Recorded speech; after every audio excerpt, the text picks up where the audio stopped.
गुंजाइशें। कभी सोचता हूँ कि काश सामने आ जाए वो बचपन के दिन, दोस्तों के साथ वो समा, वो गलतियों का पिटारा जहां माफी और सजा की कोई गुंजाइश नहीं थी। वक्त बीतता था और शाम होते ही माँ के पहलू में आसमां से बातें करने में वो सुबह हो जाती थी, और फिर वही स्कूल और किताबें, खुल जाता था मस्ती का वही पिटारा जहां गलतियों की कोई गुंजाइश नहीं थी। दोस्तों, याद आता है वो बचपन जहां बिना कुछ मांगे सब कुछ मिल जाता था और हम किसी की मुस्कान का जरिया होते थे।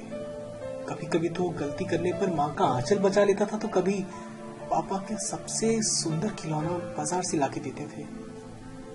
कितना सुंदर था वो बचपन। वक्त फिर भी बीतता था और बचपन कहीं खो रहा था।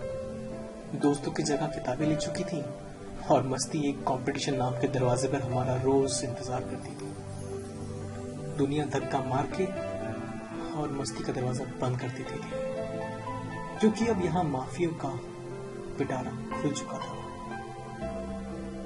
मानो अनचाहा जिन आपसे आपकी गलतियों की सजा पूछ रहा हो। तब तक भी कंपटीशन स्कूल की दीवारों तक ही सीमित था और प्लेग्राउंड में हंसी और मस्ती का पिटारा अब भी कहीं छुपा था। फिर क्या था, एक दूसरे के कंधों पर हाथ रखते ही सब मस्ती वापस लौट आती थी। दिल में बचपन की मटर बस्ती और चेहरे पर चिलबुलाहट थी, क्योंकि अब भी वो दोस्तों के साथ वो समा, वो गलतियों का पिटारा था जहां माफी और सजा की कोई गुंजाइश नहीं थी। संडे का वो दिन हम सबको किसी जन्नत से कम नहीं लगता था, और उस जन्नत की सवारी हम सब सैटरडे की शाम को ही कर लेते थे।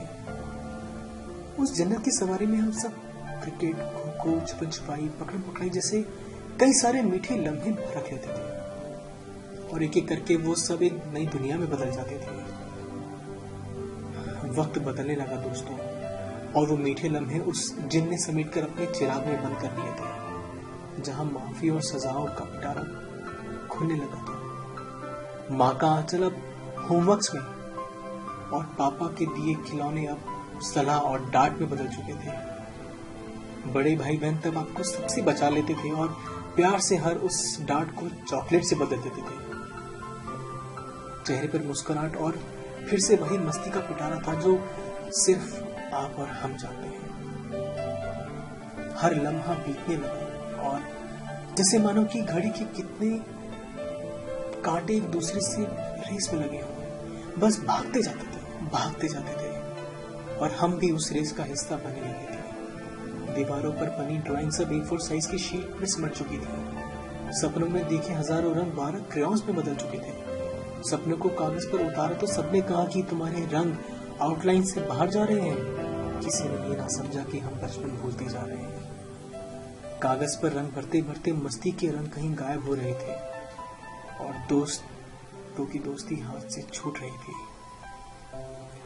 लेकिन शाम को घर जाकर माँ के पहलू में आसमां से रंग भर लेते थे और आंखों में सपनों को सजाते थे, जहां दुनिया अब भी A4 साइज की शीट से कहीं बड़ी थी, क्योंकि वो सपनों का जहां था जहां माफी और सजा की कोई गुंजाइश नहीं थी।